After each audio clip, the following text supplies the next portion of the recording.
여러분 안녕하십니까? 뉴스가 있는 저녁을 시작합니다. 코로나19 신규 확진자는 처음으로 10만 명을 넘어섰고 식당과 카페 등의 영업시간을 밤 10시까지로 하는 새 거리두기 방안도 발표됐습니다.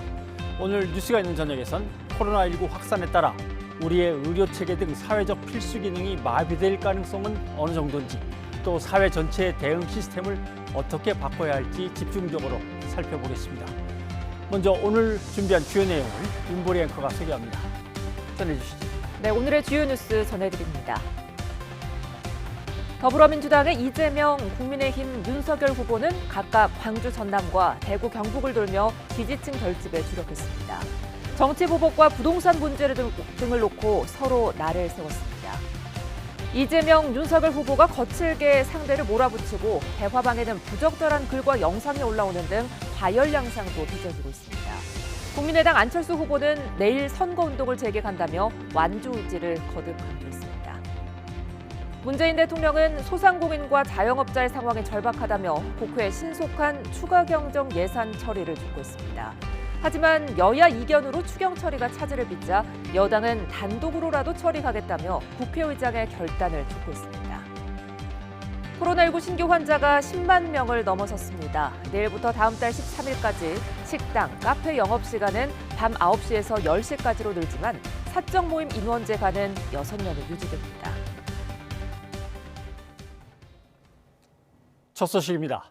더불어민주당 이재명 대선 후보는 공식 선거운동이 시작되고 처음으로 호남을 찾았습니다. 고 김대중 전 대통령의 유산을 강조하면서 국민의힘 윤석열 후보가 집권하면 검찰 왕국이 올 수 있다며 전폭적인 지지를 호소했습니다. 조성호 기자입니다. 민주당 이재명 후보는 선거운동 시작 뒤 처음 방문한 전남에서 양복 대신 파란색 당 점퍼를 입고 유세차에 올랐습니다. 민주당 정통성을 앞세워 지지층에 호소하기 위해서입니다. 양무호남 시무국가, 호남이 없으면 나라도 없다는 구호로 새몰이에 나섰습니다. 퇴보가 아니라 진보를 이끌어냈던 곳, 바로 이 호남이 민주당의 뿌리이고 민주당이 바로 대한민국 변화, 혁신, 진보, 개혁의 중심 아니겠습니까? 맞습니다. IMF를 조기 종식한 고 김대중 전 대통령처럼 자신도 코로나19 위기를 끝내는 유능한 대통령이 되겠다고 강조했습니다. 김 전 대통령의 정치적 고향 목포에선 평생 핍박당한 김 전 대통령은 보복하지 않고 통합의 정신을 실현했다며 적폐 수사를 언급한 윤석열 후보를 맹비난했습니다. 정치 보복을 공언하고 검찰에게 무한 권력을 주겠다는 민주공화국이 아니라 검찰 왕국을 만들어서 나라를 지배하겠다는 생각을 하는 경우가 도대체 한 번이라도 본 적이 있습니까, 여러분? 과거 박정희 군사정권의 가장 큰 패악이 지역을 가른 거라며 자신은 경북 안동 출신이지만 호남의 개혁 정신이 지시하는 대로 살아왔다고 힘줘 말했습니다. 이재명 후보는 고 김대중 전 대통령을 여러 차례 언급하며 호남인들의 향수를 자극하면서 텃밭 민심의 전폭적인 지지를 절박하게 호소했습니다. 영남과 호남을 엮는 인구 2천만의 남부 수도권과 해상풍력 산업 생태계 조성 등 지역 균형 발전을 위한 구상도 밝혔습니다. 서울로 가지 않고도 먹고 살 수 있고 여기서도 배우자를 구할 수 있고 여기서도 미래를 꿈꿀 수 있는 그런 공정한 나라, 남부지역 호남도 살아가는 나라 만들겠습니다, 여러분. 이 후보는 내일은 전북 익산과 전주에서 이틀째 호남 민심을 훑으며 전통적인 민주당 지지층의 표심을 얻는 데 주력할 예정입니다. YTN 조성호입니다. 국민의힘 윤석열 대선 후보는 1박 2일의 영남권 순회 첫날 대구 경북 지역을 방문했습니다. 민주당을 향해 이재명 후보를 선출한 돌연변이 정당이라 비난했고, 한편으론 박정희 전 대통령의 업적을 경제사회 혁명이라 부르며 지지층 결집을 호소했습니다. 박서경 기자입니다. 대구 경북 지역거리가 국민의힘을 상징하는 빨간 점퍼로 뒤덮였습니다. 윤석열! 국민의힘 윤석열 후보가 공식 선거운동 첫날에 이어 사흘 만에 또다시 TK를 찾았습니다. 윤 후보는 유세 시작부터 대장동 몸통을 후보로 선출하는 돌연변이 정당이라고 민주당을 비판하며 정권 심판론을 외쳤습니다. 대장동 부패 세력의 몸통을 대통령 후보로 선출하는 저런 돌연변이 정당에 대해서 우리 경북이께서 일치 단결해서 강력한 심판을 해 주십시오. 또 현 정부의 소득주도 성장과 부동산 정책에 대해선 바보라도 이렇게 실수할 수 없다며 격한 표현으로 비난을 쏟아냈습니다. 시대착오적인 소득주도 성장이니 부동산 정책 28번 고쳤지만 이거 제대로 됐습니까? 28번 실수할 수는 없는 겁니다. 아무리 바보라도 28번 실수할 수는 없습니다. 구미에서는 고 박정희 전 대통령 생가를 방문했습니다. 지난해 9월 경선 과정에서 방문했을 때 일부 보수 지지자들로부터 거센 항의를 받은 것과 달리 이번에는 환호를 받았습니다. 이 자리에서 윤 후보는 박정희 전 대통령이 경제사회혁명을 이뤄낸 분이라고 추켜 세우며 자신도 제대로 배우겠다고 말했습니다. 미래를 준비하셨고 또 우리나라의 미래를 위해서 투자를 하셨습니다. 박정희 대통령의 경제사회혁명을 지금의 시대에 맞춰서 다시 꼼꼼하게 제대로 배워야 되겠다는 생각을 임박한 박근혜 전 대통령의 퇴원이 대선에 영향을 미칠 수 있다고 판단하고 친박 지지층을 겨냥한 것으로 풀이됩니다. 윤 후보는 박근혜 전 대통령의 정치적 고향이자 퇴원 후 머무를 곳인 대구 달성군을 찾아 현장 유세를 하며 전통 지지층 결집에 주력했습니다. 대구 중심지인 동성로 유세에선 주요 재래시장을 돌며 바람잡이 역할을 하던 이준석 대표도 합류했습니다. PK 순회를 마친 윤석열 후보는 1박 2일 이틀째인 내일은 울산과 경남 지역을 돌며 지역 민심을 훑을 예정입니다. YTN 박서경입니다. 국민의당 안철수 후보는 유세 사고 희생자 연결식에 참석해 풍파에 굴하지 않고 승리하겠다며 중대 사퇴론을 일축했습니다. 국민의당은 다른 희생자 발인 뒤인 내일 오전부터 선거대책위원회 차원의 공식 선거운동을 다시 시작합니다. 김승환 기자입니다. 장례 기간 사흘 동안 빈소를 지켰던 안철수 후보는 유세 사고 희생자의 마지막 가는 길도 함께했습니다. 고인의 뜻을 받들어 대한민국의 역사에 남을 새 시대를 열겠다면서 대선 완주 의지를 다졌습니다. 저 안철수도 어떤 풍파에도 굴하지 않고 최선을 다해서 선동지의 뜻을 받들겠습니다. 국민의당은 다른 희생자의 발인까지 마친 직후부터 선거운동을 재개한다고 밝혔습니다. 음악 율동과 함께 버스가 돌아다니는 대대적인 유세와 달리 차분한 방식으로 진행될 것으로 보이는데 안 후보는 선별진료소 봉사로 공개활동을 시작합니다. 당 차원의 선거운동 재개가 결정된 만큼 야권 단일화를 위한 후보 간 회동이 조만간 있지 않겠냐는 관측도 나옵니다. 국민의당 관계자는 사고 전과 상황은 그대로라면서 윤 후보가 안 후보의 여론조사 단일화 제안을 받아들이지 않으면 바뀔 건 없다고 선을 그었지만 국민의힘 관계자는 후보 간 단판 형식의 단일화 가능성이 여전히 남아있다고 말했습니다. 이준석 대표 역시 자력 승리가 목표라면서도 여지를 열어뒀습니다. 정치에는 모든 가능성을 저희가 배제할 수는 없습니다. 하지만 저희가 기본적으로 지금 전략으로 삼고 있는 부분은 자강이고 대선이 채 3주도 남지 않은 상황이지만 야권 단일화 논의는 여전히 살아있는 불씨입니다. YTN 김승환입니다.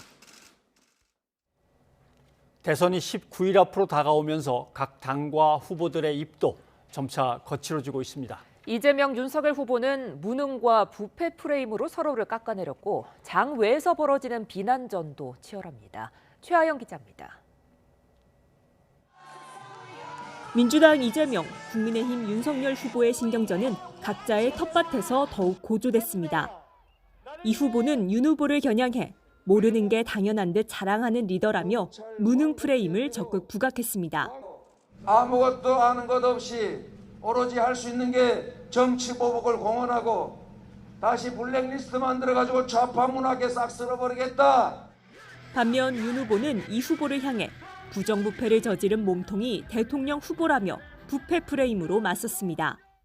워낙 유명해서 아마 그 대장동의 썩은 냄새가 김천까지 진동하지 않았나 싶습니다. 두 후보의 거칠어진 입만큼 장외 말전쟁도 치열합니다. 민주당은 윤 후보의 문재인 정부 파시스트 발언을 작심 비판했고, 그럼 본인이 항명을 한다든가 사표를 낸다든가 하지 않고 왜 그 아래에서 일을 했습니까? 그러면 파시스트의 하수인이네요. 국민의힘은 경기주택도시공사의 이 후보 옆집 합숙소 논란을 맹비난했습니다. 저는 돼지 키우는 줄 알았어요. 근데 알고 보니까 옆집에 기생충이 있었던 거죠. 대선 막판 선거운동이 격해지고 선대위 몸집이 불어나면서 단체 대화방 사고도 잇따랐습니다. 국민의힘 선대본 대화방에는 아이가 교통사고를 당하는 영상과 함께 이 후보를 이렇게 만들어야 한다는 글이 올라와 논란이 됐고, 민주당 특보단 3천여 명이 모인 대화방에서는 성인물 동영상이 무더기로 올라왔습니다. 이에 국민의힘은 선대본에 존재하지 않는 사람이 올린 것이라며 악의성 함정이라고 반발했고, 민주당은 잘못 초대된 사람이었다고 해명했습니다. YTN 최하영입니다. 치열한 접전으로 가뜩이나 팽팽한 선거 전에 각 캠프들이 잇단 돌발 악재에 노심초사하고 있습니다. 먼저 국민의힘 권성동 의원의 비서관 A씨가 여성의 신체를 불법 촬영했다는 혐의로 입건돼 파문이 일고 있습니다. A씨는 한 호텔에서 여성의 신체 일부를 허락 없이 촬영한 혐의로 경찰 수사를 받는 것으로 전해졌는데요. A씨는 사실무근이라며 혐의를 부인했지만 국민의힘 선대본부는 A씨를 즉시 해촉했습니다. 더불어민주당은 불법 촬영을 마음껏 하려고 여성가족부 폐지를 공약했냐, 윤석열 캠프의 성평등 인식이 매우 우려스럽다고 연일 공세를 이어갔는데요. 악재는 오늘 또 이어졌습니다. 앞서 보신 것처럼 국민의힘 선대본부의 SNS 단체 대화방에 어린이가 교통사고를 당하는 영상과 함께 이재명을 이렇게 만들어야 한다, 이런 메시지가 올라온 겁니다. 청주시 선대위 본부장이라는 대화명을 쓴 인사가 잔인한 사고 영상과 함께 이 후보에 대한 조롱을 이어가자 이런 비유는 바람직하지 않다, 사고가 난 부모가 보면 어떻겠냐는 자성의 목소리가 올라왔지만 해당 본부장은 중국이라서 상관없다고 반박하기로 했는데요. 논란이 일자 국민의힘은 국민의힘의 선대본에는 이런 직제 및 직책이 전혀 존재하지 않는다며 악의성 함정 카톡이 아닌지 의심하고 있다면서 수사를 의뢰하겠다고 밝혔습니다. 단체 대화방발 악재는 민주당에도 이어졌습니다. 민주당 선거대책위 특보단 3천여 명이 있는 단체 대화방에 한때 성인물 동영상이 10여 편이 올라왔다가 삭제된 겁니다. 민주당은 해당 동영상은 특보가 올린 것이 아니라면서 잘못 초대된 사람이 광고성 성인물을 단체방에 올린 것이고 해당 사람을 즉각 퇴출하고 영상을 삭제했다고 해명했습니다. 민주당은 이광재, 박재호 의원이 며칠 전 골프를 친 사실이 알려지면서 당내뿐 아니라 지지자들로부터도 비판이 거셉니다. 두 의원은 일요일인 지난 13일 오전 부산에서 골프를 쳤는데 가명으로 골프장을 이용했지만 이들을 목격한 시민이 사진을 찍어 언론사에 제보하면서 들통이 났는데요. 선거운동에 앞장서야 할 의원들은 한가하게 골프나 치고 후보 혼자 뛰어다닌다며 지지자들의 성토가 계속되자 이광재 의원은 부족한 처신을 했다면서 대선 승리를 위해 더 낮은 자세로 더 헌신적으로 임하겠다고 사과의 글을 올렸습니다. 뉴스가 있는 저녁 윤보리입니다. 공식 선거운동 이후에 첫 주말을 앞두고 있습니다. 여야 모두 총력전을 예고하고 있습니다. 선거운동이 달아오르면서 양측의 발언 수위도 또 높아지고 있습니다. 배정호 세한대 교수, 김정혁 경제사회연구원 언론센터장과 정치 상황 살펴보겠습니다. 어서 오십시오. 네, 안녕하세요. 이재명 후보는 호남으로 갔습니다. 윤석열 후보는 대구 경북 쪽으로 갔고 그렇죠. 각자의 텃밭으로 갔는데 유세 내용을 한번 좀 들어보시죠. 여러분, 정치보복 우리 김대중 대통령께서 평생 핍박당하고 고통받으면서도 보복하지 않았습니다. 보복하지 않겠다고 약속했습니다. 그 약속을 지키지 않았습니까, 여러분? 그런데 어느 나라, 어느 역사에 세상에 국가의 최고 지도자가 되겠다는 사람이 대놓고 정치 보복하겠다고 합니까? 3억 5천만 원 들고 들어가서 1조 원을 들고 나오는 저 대장동 부패 세력의 몸통을 대통령 후보로 선출하는 저런 돌연변이 정당에 대해서 우리 경북인께서 일치 단결해서 강력한 심판을 해 주십시오. 네. 자, 두 후보 모두 각자의 텃밭으로 가긴 갔습니다만은 사실 텃밭이라고 부르지만 두 후보 다 흡족한 정도, 전폭적인 지지를 받는 정도는 아닌 듯합니다. 이렇게 되면 이제 이탈표를 막아야죠, 어떻게든. 그렇습니다. 이제 선거 전략의 기본이요. 일단 집토끼를 먼저 잡고 그 다음에 산토끼를 잡아야 되거든요. 근데 앵커께서 말씀하신 대로 두 후보 모두 전통적인 텃밭 출신도 아니고 지금 지지율도 과거의 지지율에는 이제 턱없이 부족한 그런 상황입니다. 일단 이재명 후보는 TK 출신 아니겠습니까? 그러다 보니까 호남에서 지금 지지율이 뭐 60%대에 머무르고 있단 말이에요.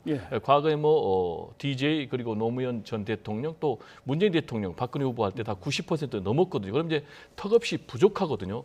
따라서 텃밭 관리에 신경을 쓸 수밖에 없는 그런 상황이고요.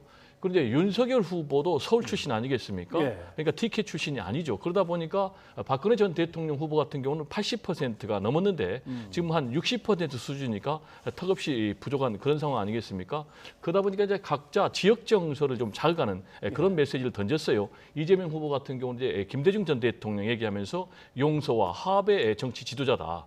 그런데 윤석열 후보는 지금 정치 보복을 공공연히 얘기하는 이제 그런 후보다라고 지적을 했고, 그리고 이제 윤석열 후보는 박정희 전 대통령 향수, 그리고 심지어는 이제 이명박 전 대통령의 사업 4대강 사업을 다시 이제 복원해야 된다, 이제 그런 메시지까지 내놨는데 결국 이제 투표를 열어봐야 되는데요. 이재명 후보 같은 경우는 TK 대망론을 바람으로 해서 TK 지역에서 40% 득표하겠다. 그리고 윤석열 후보는 호남에서 30% 득표하겠다라는 이제 그런 목표를 세우고 있으니까 과연 이제 개표를 하면은 그런 두 후보의 목표대로 이루어질지 좀 지켜봐야 되겠습니다.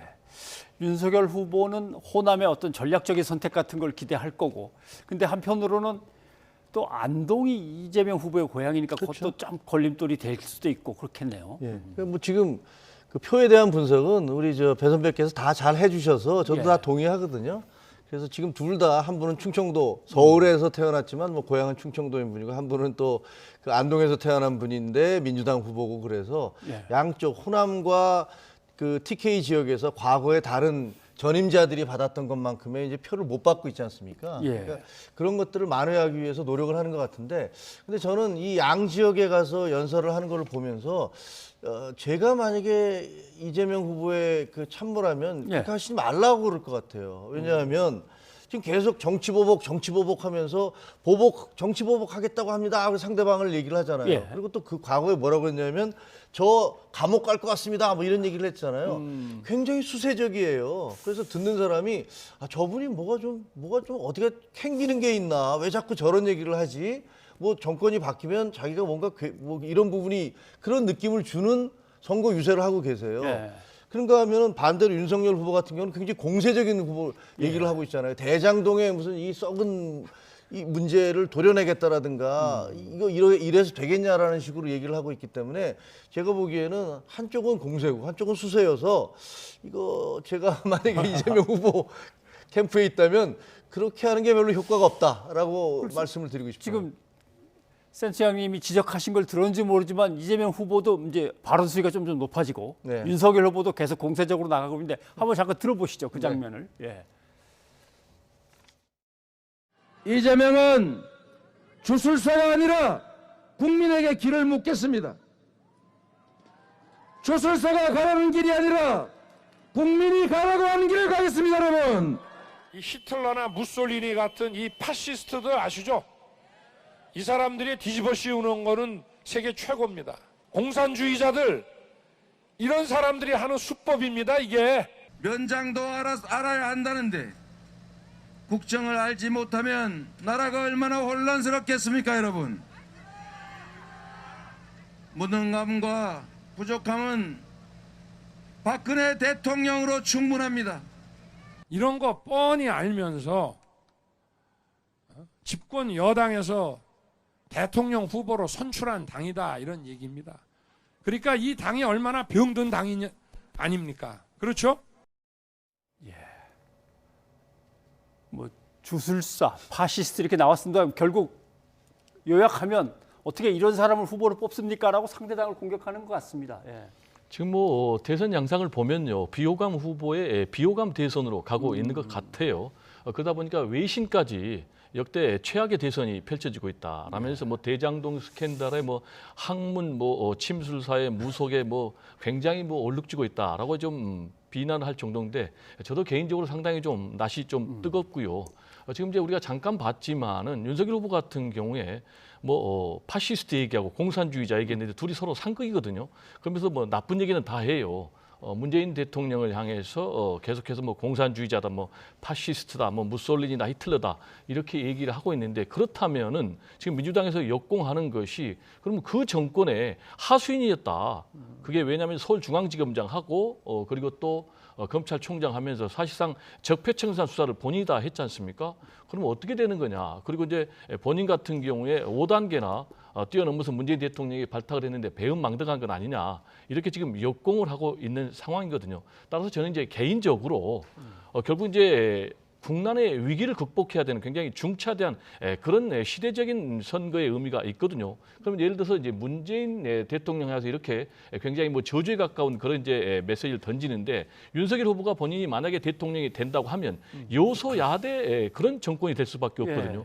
그러면은 이제 본인이 100여 석 정도 넘은 그런 의석을 가지고 180석 가까운 민주당을 상대를 해야 되는데, 그러면 식물 대통령으로 전락할 수밖에 없고, 또 뭐 검찰 공권력을 뭐 동원한다면은 동물 국회로 전락할 수밖에 없기 때문에, 이런 것보다는 이재명 후보도 그렇고 또 윤석열 후보도 그렇고 앞으로 미래 대한민국을 어떻게 살릴 것인지 이런 문제로 좀 경쟁을 해줬으면 하는 그런 바람입니다. 예, 센터장님은 어떠십니까? 예, 뭐 굉장히 비극적인 뭐랄까 좀 씁쓸한 상황인 것 같습니다. 네. 왜냐하면 대선 투표라는 건 회고와 전망의 두 가지가 같이 섞여 있지 않습니까? 예. 전망은 희망을 얘기하는 거고, 회고는 과거의 정권에 대한 책임, 이런 것들을 논하는 것인데, 지난번 박근혜 전 대통령의 탄핵 이후에 그때 선거도 역시 마찬가지였어요. 전망보다는 회고, 어떤 희망보다는 책임을 따져 묻는 그런 성격이 강했고, 이번 대선도 역시 마찬가지로 그런 양상이 진행되고 있어서 매우 안타깝다라고 얘기할 수밖에 없는데요. 사실 미래 비전이 별로 안 보이지 않습니까?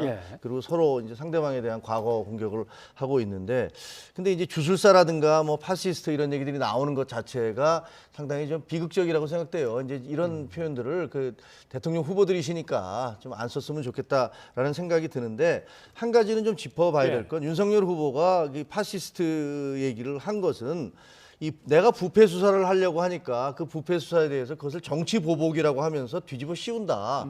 근데 그 뒤집어 씌우는 것은 파시스트나 공산주의자들이 주로 하는 거 아니냐, 이렇게 비판을 했어요. 그러니까 무슨 뭐 현 정부가 파시스트라든가 이런 뜻이 아니라 그런 식의 행동을 하면 안 된다라는 걸 얘기를 하는 과정에서 과하게 나왔는데, 아마 윤 후보가 아주 정치판에 오래 계신 분이라면 그런 얘기 안 하시겠죠. 근데 뭐 이렇게 흥분하니까 말을 하다가 그런 표현이 나온 것 같아요. 그래서 앞으로는 두 후보 다 이렇게 언어를 조금만 더 절제해 주셨으면 좋겠다라는 생각이 제가 좀 짧게 첨언을 한다면요. 이번 대선이 뭐 정치 사회학자들 크게 세 가지 점에서 의미를 부여하더라고요. 뭐냐면 우리나라가 1919년도에 건국했는데 지금 100년 만에 치러지는 대선이기 때문에 새로운 100년을 준비하는 그런 지도자가 나와야 된다. 따라서 좀 진취적인 역사관을 가진 그런 대통령을 뽑아야 된다라는 이제 그런 부분이 하나 있고요. 두 번째로 이제 우리나라가 유엔 웅크타트에서 개발동사공주의에서 이제 선진국으로 바뀌었거든요. 그러면 선진국 수준에 맞는 그런 대통령을 뽑아야 된다라는 그런 의미. 그리고 이제 지금 이제 포스트 코로나 시대를 준비해야 되거든요. 그러면은 지금까지 물질 문명이었다면 이제 생태 문명으로 좀 바뀌어야 되니까 좀 생태 감수성이 있는 그런 대통령 후보자를 뽑아야 된다라는 얘기를 하고 있거든요. 따라서 이 세 가지 조건을 갖춘 그런 좀 훌륭한 대통령이 나왔으면 좋겠습니다. 그러나 달리 생각하면, 그러나 당장의 이 정권이 한 거에 대해서는 정권 교체 여론이 강한 건 분명하죠. 그렇죠. 예. 아니 뭐 다 맞는 말씀인데요. 네. 솔직히 현실은 그렇게 돌아가고 있지는 않지 않습니까? 현실은 국민들의 분노가 예를 들면 이 정권이 도대체 그렇게 밀어줬는데 뭐 예를 들면 이게 나라냐라고 외치면서 집권을 했는데 다 하는 얘기가 그럼 이건 나라냐라는 그런 아우성들이 있지 않습니까? 그래서 참 저도 안타까워요. 안타깝고 이제 다음 정부에서는 어떻게 될지 모르지만 하여튼 다음 정부에서는 이제 정치를 잘해서 다음 선거 때는 이런 일이 다시 생기지 않도록 그랬으면 좋겠습니다. 그나저나 말씀하신 대로 이러한 네거티브보다는 정책 대결을 빨리 갔으면 좋겠는데 드디어 21일 날 선관위가 주관하는 이제 정식 법정 토론이 이제 열립니다. 근데 부동층이 이제는 얼마 안 남았겠지 했는데 또 어떤 조사를 보면 10% 훨씬 넘게 남아 있더라고요. 그렇습니다. 아직 정하지 못한 분들이. 네네. 그러면 어떻게 보십니까? 이번 법정 토론이 딱 시작이 되면은 표심에 상당히 영향을 이것도 미칠 수 있을까요? 저는 지금까지 1, 2차 TV 토론은 그렇게 큰 변수는 안 됐던 것 같아요. 그렇지만은 이게 앞으로 3차례가 더 남았지 않습니까? 네. 그래서 총 5차례를 하다 보면은 어느 정도 윤곽이 좀 그려질 것 같아요. 그리고 이제 중요한 것은 결국 이제 진영 대결이다 보니까 51대 49, 100만 표 승부가 나겠지만은 결국 중요한 것은 중도 무당층 그리고 부동층이 누구를 선택하느냐가 굉장히 중요한데 만약에 100만 표에 51대 49의 싸움이 된다면은 이분들이 어디로 가느냐가 굉장히 중요하고요. 예. 그럼 이제 TV 토론을 통해서 1, 2%만 마음을 바꾼다면은 상당히 좀 당락에 결정적인 변수가 될 것이다라고 보고요. 그런 측면에서 1, 2차 때 만약에 좀 상당히 좀 무능하다든가 또는 또 무식하다든가 이런 것이 노출됐는데 앞으로 남은 3차례 TV 토론에서도 그런 모습이 계속돼 가지고 어떤 이미지가 고착이 된다면은 상당 부분 영향을 미치는 것 아닌가라는 얘기를 좀 강조하고 싶고요. 네. 그리고 가능하면은 지금 코로나19 시대이기 때문에 대면 선거 운동이 상당히 좀 제한적이기 때문에 그렇죠. 교차 그렇게 해서 양자 TV 토론을 좀 공히 해줬으면 하는 그런 바람입니다. 양자 TV 토론도 좀 많이 하자는 의견이 나왔는데요. 예. 저는 좀 여기에서는 좀 우리 배 선배 배 교수님하고 예. 입장이 좀 다른데 저는 이 TV 토론이라는 것들이 이 대통령제하에서 여러 번 해봤지만 TV 토론으로 승부가 나는 경우는 거의 없거니와 그리고 이미 몇 차례 TV 토론을 해서 개인적으로는 아마 앞으로의 TV 토론도 별다른 영향이 없을 것이다. 이미 예. 대부분 마음을 굳혔고 자기가 지지하는 사람들을 지지할 것이다라는 생각이 들고요. 또 하나는 부동층도 내가 아직 정해지 못했습니다라고 얘기하지만 그 부동층도 결국은 지금의 지지하는 그 비율로 나눠지게 돼 있어요. 예. 그러니까 엄밀하게 얘기하면 대선 20일을 앞둔 18일을 앞둔 이 상황에서는 사실은 부동층도 거의 없는 거고 그리고 TV 토론도 별 영향을 미치지 못합니다.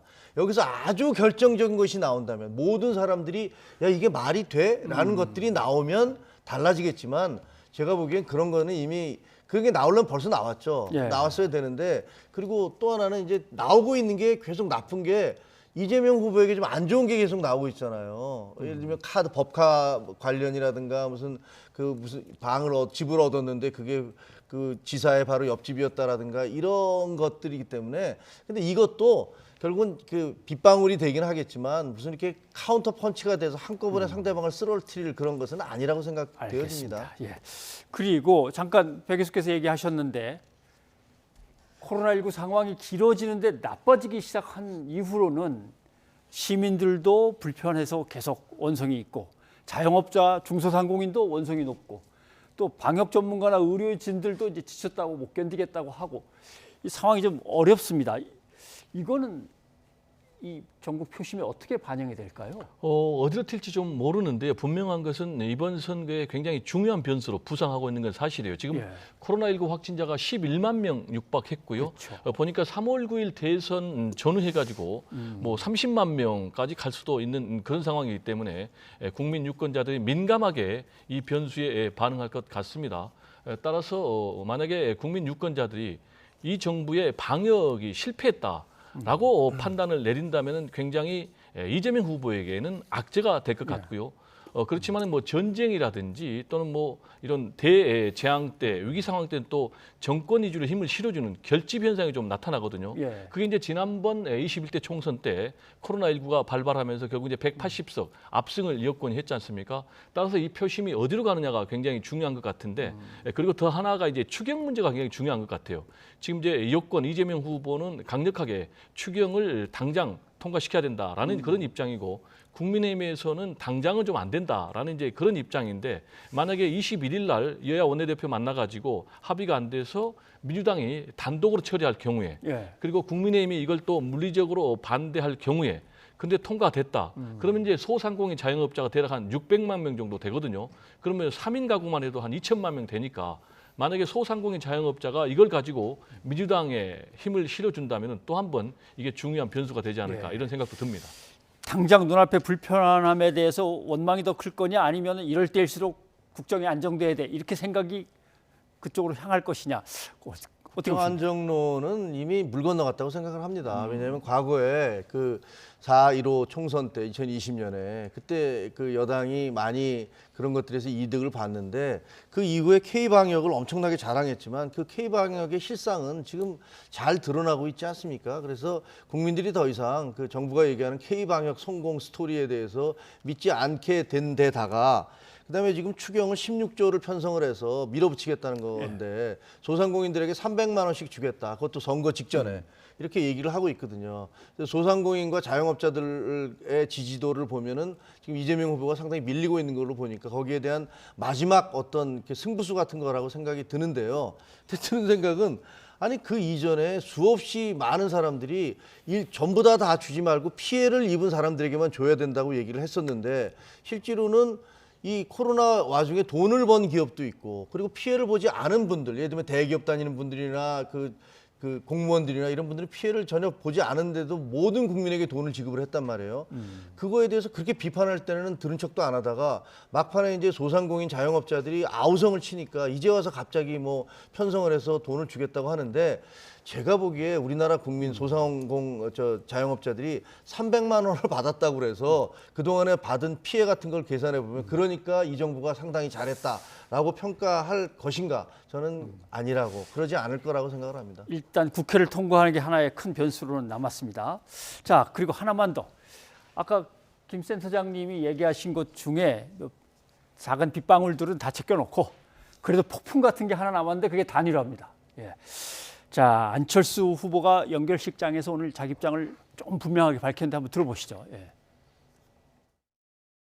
저 안철수 선동지의 뜻을 이어 선동지를 떠나보내는 당원 동지들의 아쉬움과 결연함을 담아 더욱더 단단해지겠습니다. 저 안철수도 어떤 풍파에도 굴하지 않고 최선을 다해서 선동지의 뜻을 받들겠습니다. 결코 굽히지 않겠습니다. 자, 어떻습니까? 이제 뭐 단일화는 얘기 꺼낼 필요도 없다, 이렇게 보십니까? 꼭 그렇게 볼 수는 없는 게 아니에요? 정치인의 생물이니까. 근데 현실적으로 보면요, 좀 거의 물 건너간 것 아닌가. 아마 뭐 가능성은 이번 주말에 전격적으로 윤석열 그리고 안철수 두 후보가 만날 가능성은 있지만은, 예. 후보 단일화로 성사되기는 좀 어려울 것 같아요. 왜냐하면 명분을 줘야 되는데, 계속해서 안철수 후보는 여론조사 단일화를 얘기하고 있는데 백기투항을 요구를 하고 있기 때문에, 그럴 경우는 이제 정치적 미래가 굉장히 없어지는 것이고요. 지금 이제 오늘 연결식장에서 완주를 밝혔지 않습니까? 그리고 고인 동지의 뜻을 또 이어가는 의미에서 그렇게 밝혔는데, 이걸 180도 뒤집는다? 이거는 굉장히 저는 좀 어려울 것 같고요. 그리고 단일화를 지금 하면은 4가지 점에서 좀 바람직하지 않아요. 왜냐? 명분이 있어야 되는데 명분이 없어요. DJP 단일화 같은 경우는요, 민주화 주도 세력하고 또 산업화 주도 세력이 IMF 국난 위기 극복이라는 그런 명분을 했는데, 지금 뭐 거의 뭐 정치 공학적으로 가고 있는 그런 상황. 그리고 두 번째로 이제 단일화 한다면은 어떤 정책을 공유할 것을 국민들에게 밝혀야 되는데, 지금 그런 부분도 없고, 그리고 역시 세 번째로는 공개적으로 해야 되거든요. 근데 밀실에서 야합하는 형식으로 지금 가니까 이건 안 되고, 마지막으로는 국민들이 이 단일화에 대해서 판단할 수 있는 시간적인 여유를 줘야 되는데, 이런 부분도 없기 때문에 이 4가지 점에서 바람직하지도 않고 또 현실적으로 가능하지도 않다. 저는 이렇게 생각합니다. 명분으로는 정권 교체로 대동단결 외에는 명분은 없는 건 분명한데 어떻게 보십니까? 저는 뭐 일단 무엇보다도 안철수 후보가 이번 대선 전국에서 상당히 불운이 겹치고 있잖아요. 네. 부인인 김미경 교수 같은 경우는 뭐 봉사활동을 하다가 결국 코로나가 걸렸는데 또 폐에 기저질환이 있어서 좀 병원에 입원해 있는 상태고, 그다음에 또 이 그 선거운동 하던 분들이 이렇게 불의의 일을 당해서 이런 일들이 생기니까 참 좀 안타깝다라는 생각이, 인간적으로 안타깝다는 생각이 들고, 뭐 김미경 교수님 빨리 회복하기를 바라고요. 그런데 저는 안철수 후보가 그 누차 본인이 얘기했듯이 가장 큰 목표는 정권 교체입니다라고 얘기를 하셨어요. 근데 지금 이제 싸움 자체가 제3지대가 껴들 그런 여지가 없게 점점 돼가고 있습니다. 그래서 윤석열 후보와 그 이재명 후보의 양극화로 가고 있기 때문에 가운데에서 어떤 역할을 할 수가 없어요. 그렇다면 과거에는 제가 보기에는 이제 본인이 그러잖아요. 문재인 후보 손을 들어준 게 제가 큰 일생일대 실패였다라고 얘기하는데, 이번에는 남아있는 게 또 일생일대 실패가 될 수 있어요. 그래서 정권 교체를 원하는 국민들의 여망에 따라서 윤석열 후보와 손을 잡고, 그다음에 바뀐 정부에서 나름대로의 어떤, 그게 뭐가 될지는 모르겠습니다만 역할을 하시는 게, 그게 본인의 정치적 미래를 위해서도 그렇고 국민들을 위해서도 그렇고 그게 도움이 되지 않을까 이런 생각을 합니다. 알겠습니다. 자, 배정호 교수님, 김종혁 선생님, 오늘 여기까지 하겠습니다. 고맙습니다. 네, 감사합니다.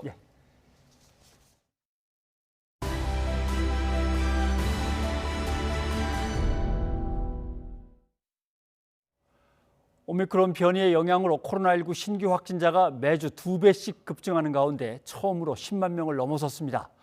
정부는 사적 모임 6명, 식당과 카페 등의 영업시간은 밤 10시까지를 골자로 하는 새 거리두기 방안을 발표했습니다. 내일부터 QR코드 등 출입 명부 운영도 잠정 중단하기로 했습니다. 이동우 기자입니다. 코로나19 신규 환자는 지난달 26일 1만 명대에 진입한 지 3주 만에 10만 명을 훌쩍 넘어 11만 명에 육박했습니다. 매주 2배씩 늘어난 것인데 5주 전과 비교해선 무려 24배 이상 폭증했습니다. 정부는 확진자가 연일 급증하고 있지만 피해가 누적된 자영업자 등의 의견을 반영해 거리두기를 일부 완화했습니다. 식당이나 카페의 영업시간 제한을 기존 오후 9시에서 10시로 1시간 연장하되 사적 모임 인원은 6명까지로 유지했습니다. 좀 더 보수적인 대응이 필요하다고 보고 현행 거리두기 틀을 일단은 유지하기로 결정을 하였습니다. 다만 민생 경제의 어려움을 감안하여 최소한도로 조정을 실시하기로 하였습니다. 새 거리두기는 내일부터 대선 이후인 다음 달 13일까지 적용됩니다. 의료체계 붕괴 등 위기 상황 발생이 우려되는 경우 언제든 다시 강화할 예정이지만 반대로 확산세가 꺾이면 완화하겠다는 입장입니다.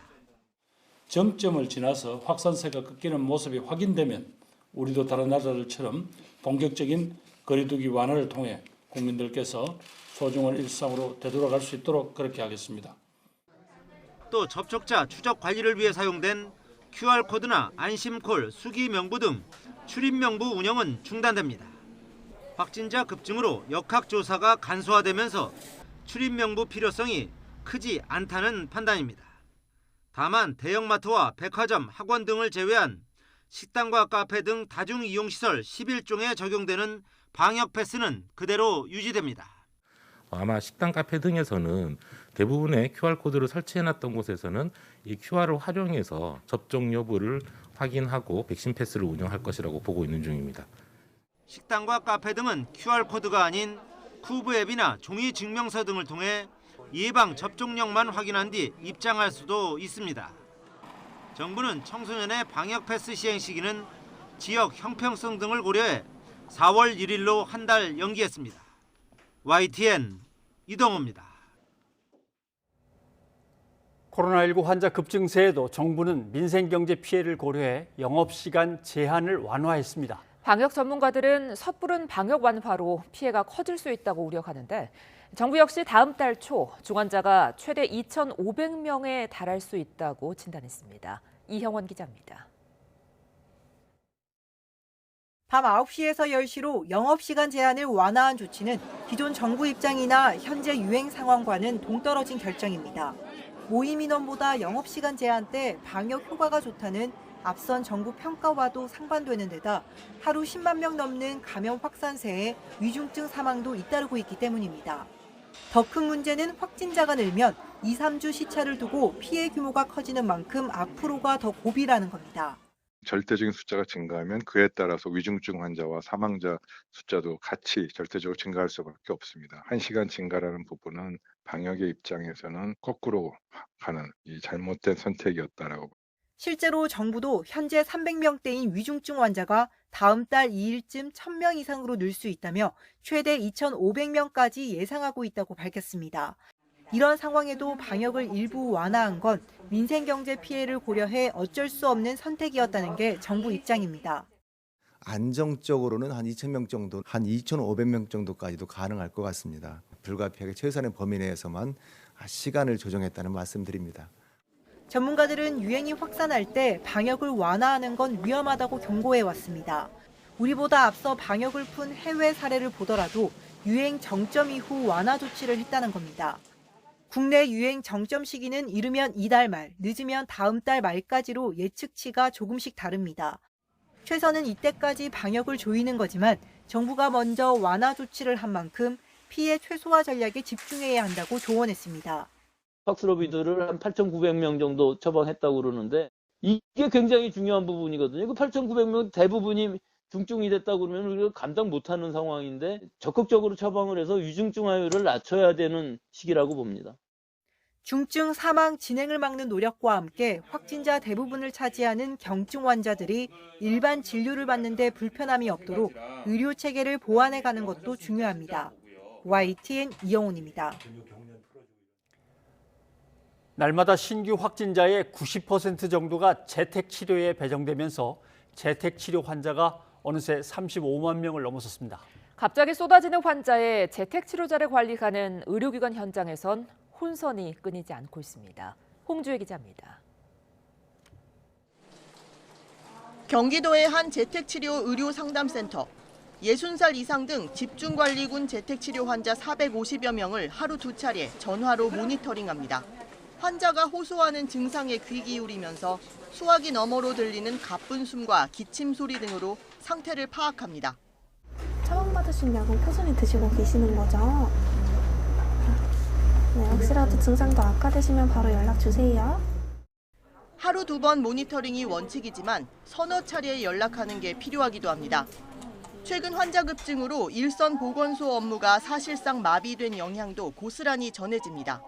보건소와 연락이 닿지 않는다며 재택치료관리의료기관으로 행정적 도움을 요청하는 환자들도 많고 양성 판정 뒤 확진자 등록이 늦어져 관리가 미뤄지는 일도 종종 벌어집니다.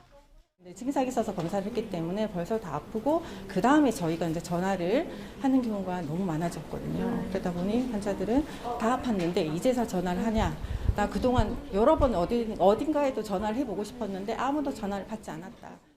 30대 항암 치료 환자가 고위험군에서 누락돼 관리받지 못하다 중증으로 진행된 경우도 있습니다. 그전까지 이분은 확진 후에 어디서도 연락을 받거나 관리를 받지 못하고 환자 스스로 저희 단기외래센터를 방문하여 폐렴 진단을 받고 입원을 권유받은 경우입니다. 일반 관리군에 전화로 상담과 처방을 해주는 동네 의원도 몰리는 환자의 점심시간도 따로 없습니다.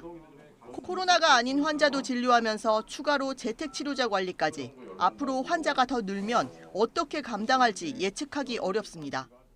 직원들은 직원들대로 검사하는 데 지쳐 있고 그다음에 시스템대로 만들어야 되고 전화는 전화대로 해야 되고 진료는 진료대로 해야 되는 상황이 되니까 사실 너무나 어렵습니다. 다음 달엔 확진자가 하루에 30만 명씩 쏟아질 거란 전망도 나오는 가운데 재택치료자도 함께 폭증할 수밖에 없어 현장의 혼란은 쉽게 가라앉지 않을 것으로 보입니다. YTN 홍주혜입니다. 사적 모임 인원과 영업시간 제한 조치가 장기화하면서 자영업자들은 대출만으로 더는 버티기 어렵다고 호소하고 있습니다. 주변 도움을 받아 대출금과 신용불량을 해결하는 경우도 드물게 있지만 대부분은 원금도 갚기 힘들어 정부 지원이 절실한 상황입니다. 홍민기 기자입니다. 서울 보광동에서 20년 넘게 꽃집을 운영해온 양혜동 씨. 지난 2018년 가게가 어려워져 대부업체에서 1,000만 원을 대출받았습니다. 여름엔 옥수수, 겨울엔 붕어빵도 팔며 대출금을 갚아왔지만 코로나19가 문제였습니다. 코로나 때문에 장사가 뭐 안 되는 게 아니라 아예 안 됩니다. 열심히 살라고 최선을 다 해왔는데 눈덩이처럼 불어나는 이자를 감당 못해 신용불량자 딱지까지 붙었고 정부 지원도 받지 못했습니다. 벼랑 끝에 몰린 양 씨를 구한 건 지인의 소개로 찾아간 소상공인협회였습니다. 양 씨의 대출금을 모두 갚아주고 신용도 회복하도록 도와준 겁니다. 21년도 열심히 이겨냈으니까 2022년도는 더 파이팅! 분발하여 화이팅 하겠습니다. 네, 파이팅 하겠습니다. 네, 네, 감사합니다. 파이팅! 네. 그 신용을 해결하고 채무를 변제하지 않는 이상은 뭐 정부에서 어떠한 대출이 나와도 안 된다고 하니까 저로서는 너무 답답하고 저런 분들을 구제할 수 있는 그런 어떤 대책이 좀 필요하다 그런 생각을 갖고 있을 때였습니다. 이렇게 양 씨처럼 주변에 도움을 받을 수 있다면 다행이지만 다른 자영업자들에겐 그야말로 행운과 같은 일입니다. 대부분 영업 제한으로 본 손실을 대출금으로 메꾸고 있는 건데 지난해 8월 기준으로 개인 사업자가 갚아야 하는 대출금만 1,000조 원에 달합니다.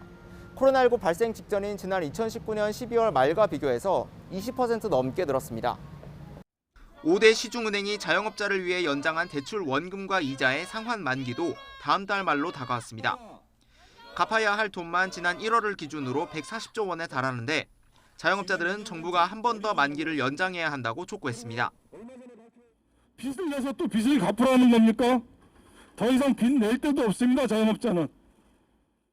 대출금 상환 내지는 대출금을 정부에서 책임져 주십시오.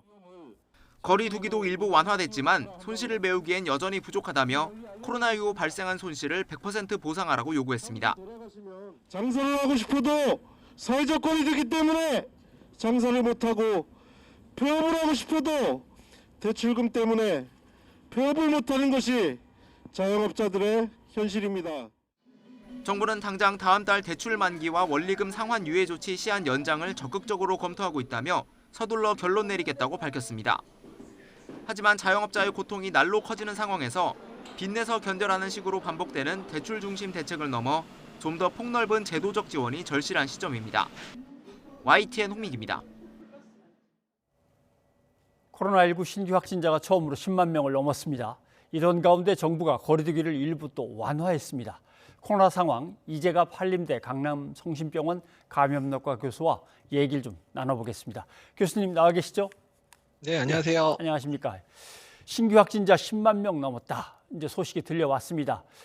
10만 명 넘고 20만 명도 넘을 수 있다라고 했는데 그 와중에 또 거리두기가 완화가 되니까 이 예측한 거랑 또 달라지는 거 아닌가 이렇게 생각도 드는데 추이를 보시기엔 어떻습니까? 예, 일단 저희가 예측하고 있는 수학적 모델링 같은 경우는 국내 여러 팀이 하고 있는데요. 그 예. 전제 조건이 뭐냐면 현재 상황이 거리두기라든지 그런 발병 양상이 유지됐을 때를 예측하는 거거든요. 그러니까 만약에 거리두기가 완화되게 되면 그 예상 범위도 확진자 예상 범위 또 중증 환자 예상 범위도 늘어날 수밖에 없다. 이제 이렇게 예상하고 있습니다. 네. 자, 이런 가운데 새로운 거리두기에서는 1시간이 늘어납니다. 이거는 글쎄요, 영업 제한 시간 1시간. 1시간은 별 영향이 없을까요? 아니면 이것도 영향이 클 수가 있습니까? 사실 이제 지난해 말에 그러니까 델타 때 상황이기는 하지만 그때 이제 카이스트하고 질병관리청에서 예상한 거는 이제 영업 시간을 1시간 늘리게 됐을 경우에 확진자의 규모가 뭐 거의 2배 이상 늘어날 수 있다. 또한 이제 사적 인원을 풀게 되면 한 50% 이상 증가될 수 있다. 이제 이런 게 있었거든요. 오미크론에 예. 적용하더라도 비슷하게 적용될 수도 있는 부분이기 때문에 이 변화가 크지는 않지만 유행 상황의 악화에는 어느 정도 일정 영향을 줄 거라고 예상을 하고 있습니다. 네. 그동안 QR코드나 안심코를 통해서 접촉자 관리를 해왔습니다. 근데 뭐 이렇게 막 불어나니까 접촉자 관리가 이게 무슨 소용이 있나 이런 얘기도 나오고 그래서 출입 명부 운영이 중단됩니다. 어떤 배경에서 이 조치가 나왔는지 그리고 정말 필요성이 크지 않은 건지요?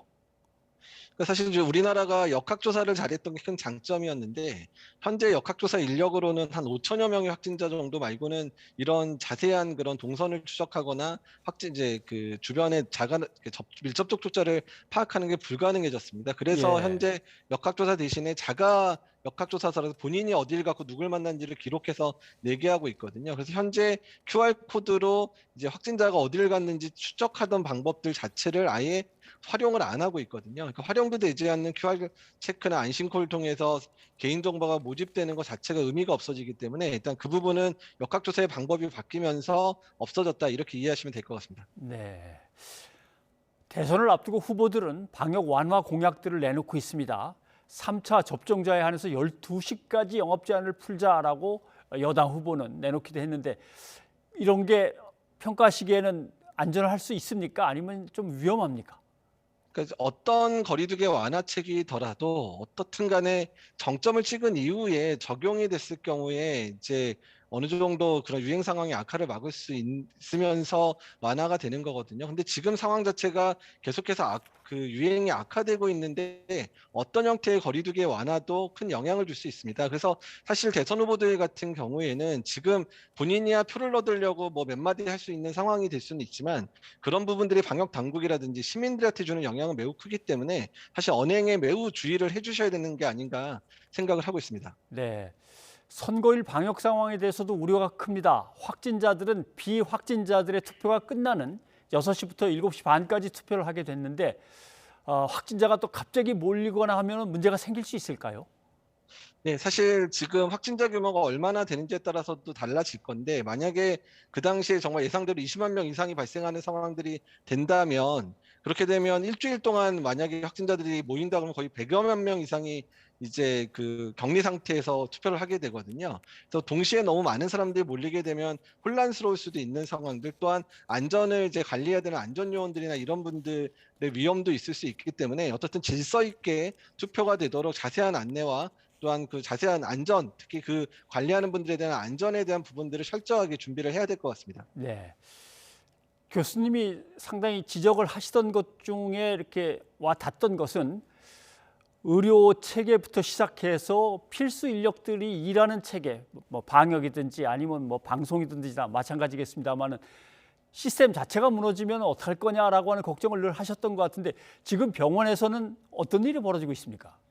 사실 이제 전반적인 확진자 규모가 커지다 보니까 병원의 직원들도 어차피 일상생활을 하잖아요. 예. 그래서 병원에 있는 직원들이 거의 저희가 1,800명 정도 되는 이제 직원이 되는 종합병원인데 거의 하루에 10여 명 이상씩 확진이 되고 있는 상황이고 병동 내에서도 이제 환자분들이 확진되는 상황들이 실제로 벌어지고 있거든요. 저희보다 더 큰 그런 대형 병원들은 뭐 몇십 명씩 아마 발생을 하고 있을 겁니다. 그래서 이런 직원들 관리하는 부분들이 병원들이 너무 큰 부담이 되고 또한 그분들이 맡은 수술이라든지 또 그분들이 맡은 여러 가지 치료에 관련된 부분들이 미뤄지거나 뭐 취소되거나 하는 상황들이 실제로 벌어지고 있어서 지금 이제 10만 명인데 이런 상황인데 이게 20만 명 뭐 이렇게 넘게 되면 더 많은 병원들이 아주 힘든 시간들을 보내게 되고 실제로 환자들이 피해를 볼 수 있는 상황들이 될 수 있어서 그런 부분들을 상당히 좀 우려하고 있습니다. 네.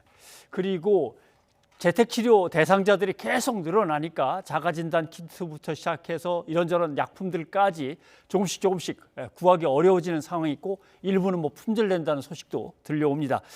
재택치료 시 어떤 것들을 준비해야 될까요?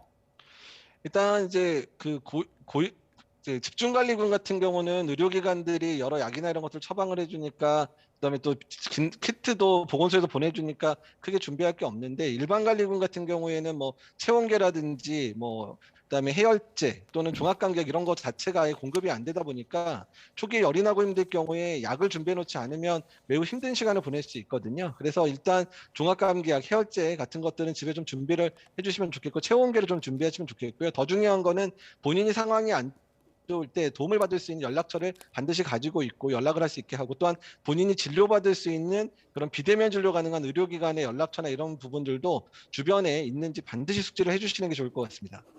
네.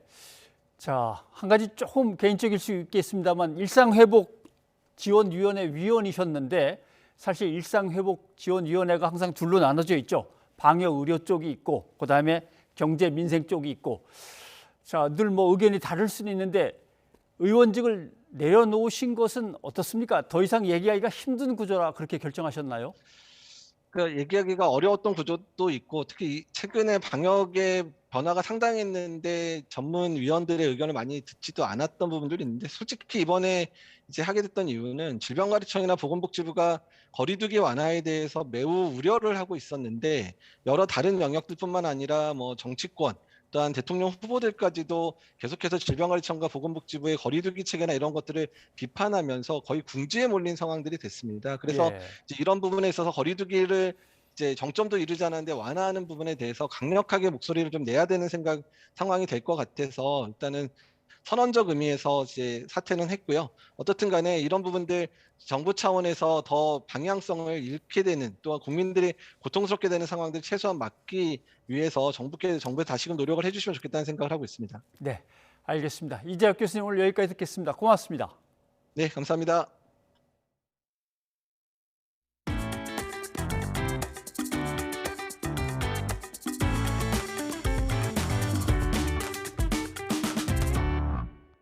코로나19 확진 판정을 받고 재택 치료 중이던 70대가 주거지를 이탈해 몰래 찜질방을 갔다가 숨졌습니다.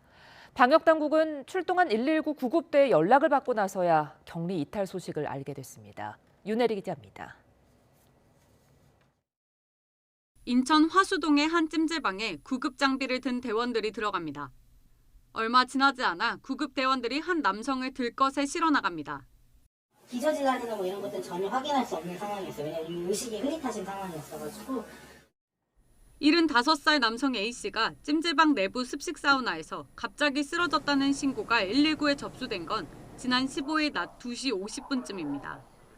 A씨는 의식이 없는 상태로 병원으로 이송됐고 이튿날 결국 숨졌습니다. 당시 구급대원들은 A씨의 건강 상태를 확인하려고 보호자에게 연락했다가 A씨가 코로나19 확진자라는 사실을 알게 됐습니다. 그 환자에 대해서 파악을 해야 돼서 보호자랑 연락을 취한 것 같아요. 네, 보호자랑 연락해서 확진자인 걸 알게 된 거. 예. 지난 11일 확진된 A씨는 재택치료자로 분류돼 17일까지 자가격리를 해야 하는데 임의로 주거지에서 이탈해 찜질방에 갔던 겁니다. 하지만 방역당국은 119에 연락을 받고 나서야 A씨가 무단 이탈한 사실을 파악했습니다.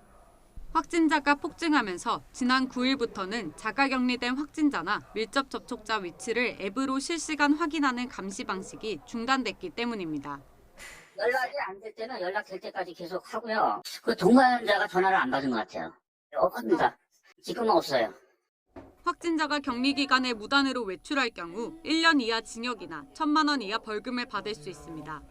하지만 앱 사용이 폐지되면서 무단 이탈하더라도 확인할 길이 없어 사실상 감시는 불가능합니다. 가족들이 다 확진 걸렸잖아요. 약을 안 갖다 줘서 약 받으러 돌아다녔습니다. 근데 그걸 보고서 지금도 알고서도 아무것도 않더라고요. 별로 어쩔 수 없다는 거죠. 모든 환자의 재택치료가 원칙이 되면서 재택치료자는 35만 명을 넘긴 상황. 개인의 자율과 양심에 맡겨진 현행 자가격리 방식을 유지하기 위해 방역지침 위반에 대한 엄벌 등 관리 대책이 필요해 보입니다. YTN 윤혜리입니다.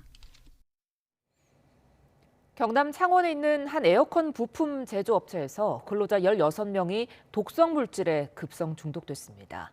노동부는 중대재해처벌법 시행 이후 첫 직업성 질병으로 인한 재해라고 보고 수사를 하고 있습니다. 오태인 기자입니다. 경남 창원에 있는 에어컨 부품 제조업체. 고용노동부 조사관들이 파란 상자를 들고 압수수색을 벌입니다. 지난달 시행된 중대재해처벌법 위반 여부를 확인하기 위해 강제 수사에 나섰습니다. 법 시행 이후 처음으로 직업성 질병에 의한 중대재해로 근로자 10여 명이 독성 물질에 중독됐습니다. 독성 간염 질병자가 다수 발생한 엄중한 사안으로 당 회사에서 취급하는 화학물질뿐만 아니라 안전보건관리 체계, 산업안전보건법 전반에 대해서 자료를 압수하고 있습니다.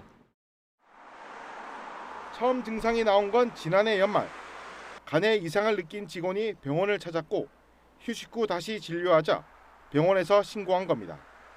노동부는 회사에 임시건강진단을 명령했고 현장 근로자 71명 가운데 16명이 급성 중독 판정을 받았습니다.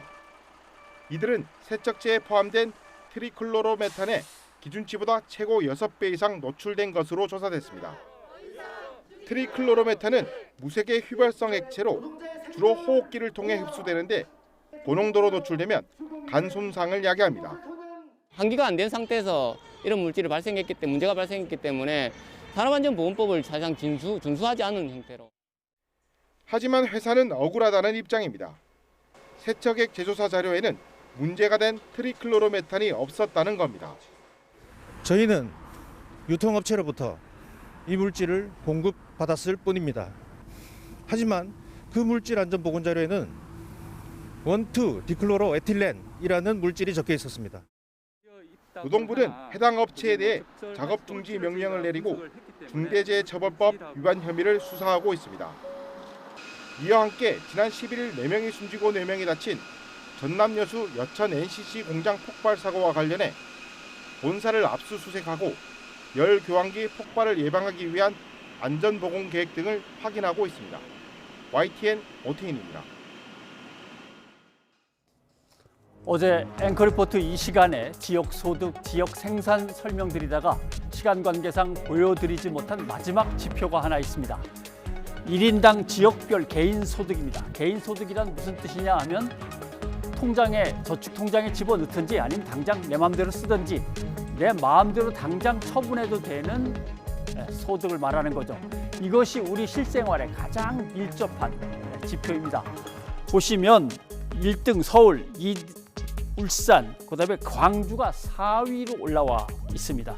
맨 뒤에가 경남, 그 위에가 경북, 경남이 어렵습니다. 제주처럼 2020년 코로나19 때문에 갑자기 좀 떨어진 것도 있긴 있지만 큰 흐름으로 보면 이렇습니다. 한번 보십시오. 자, 부산, 대구, 경남, 경북은 그동안의 전통적인 산업이 뭐였냐면 의류, 봉제, 피혁, 섬유, 자동차 부품, 금속 등등 공장이 중국이나 베트남으로 다 떠나고 있는 산업들이 그 지역 산업이었습니다. 광주, 대전은 자동차와 에어가전, 그다음에 울산은 자동차, 중공업, 석유화학, 수도권은 반도체, AI, 온라인, 바이오. 어떤 지역은 산업이 점점점 침체되고 어떤 지역은 적당히 버티고 있는데 어떤 지역은 새로 뜨고 있고 이게 한눈에 보이시죠? 이렇게 세계 경제와 기술 발전의 흐름을 읽어가면서 지역의 성장 전략을 짜야 합니다. 당연히 이건 대통령과 정부가 주관을 해야죠. 오늘 흥미로운 기사가 하나 떴습니다. 보십시오. 4대강 사업을 놓고 이재명, 문재인 한편 먹고 윤석열, 이명박 한편 먹고 해서 대선전이 펼쳐진다. 그러니까 4대강 사업을 잘했다 못했다. 원위치로 돌려놓는다 아니다 계속 밀고 나간다. 이걸 가지고 다툰다는 얘기입니다. 자, 이걸 보시죠. 정부별로 쭉 제가 정리를 해봤는데 노무현 정부 때, 참여정부 때는 수도권에 너무 몰렸다. 지역으로 다 보내야 된다라고 캐치프레이즈를 내걸었고 이명박 정부 때는 지역마다 글로벌 경쟁력을 강화해서 커야 된다. 박근혜 정부 때는 다 삶의 질을 향상시켜 행복한 생활로 지역마다 가야 된다. 다시 문재인 정부 때는 지역의 성장 기반을 스스로 구축할 수 있도록 도와줘야 된다. 이런 얘기입니다. 보시면 뭔가 5년마다 뚝뚝 끊기죠. 이어지질 않습니다. 이것도 한번 보십시오. 노무현 정부 때는 국가균형발전특별법을 일단 만들고 균형발전 5개년 계획을 세우고 균형발전위원회를 만들었습니다. 근데 이명박 대통령 때는, 정부 때는 균형발전이 아니라 지역별로 발전하라고 지역발전위원회로 바뀌고 지역발전 5개년 계획이 새로 세워집니다. 박근혜 정부는 그대로 넘겨봤습니다. 그런데 다시 문재인 정부로 오면은 지역발전이 아니라 다시 국가균형발전위원회가 복원되고 균형발전 5개년 계획이 다시 등장합니다. 그러니까 이게 이어지질 않는 거죠. 수도권 외 지역에 먼저 힘을 쏟아 부은 다음에 수도권을 발전시킬 거냐, 수도권도 같은 지역이니까 함께 성장시킬 거냐, 이제 이게 다툼의 이제 핵심 내용이고요. 그다음 다른 정부가 하던 거라도 냉정하게 평가해서 좋은 거는 이어가야 되는데, 그리고 고칠 건 고치면 되는데 이리 뒤집었다 저리 뒤집었다, 이게 과연 타당한 것인가? 이 질문에 대선 후보들이 좀 답을 주셨으면 좋겠습니다. 변상욱의 앵커 리포트였습니다.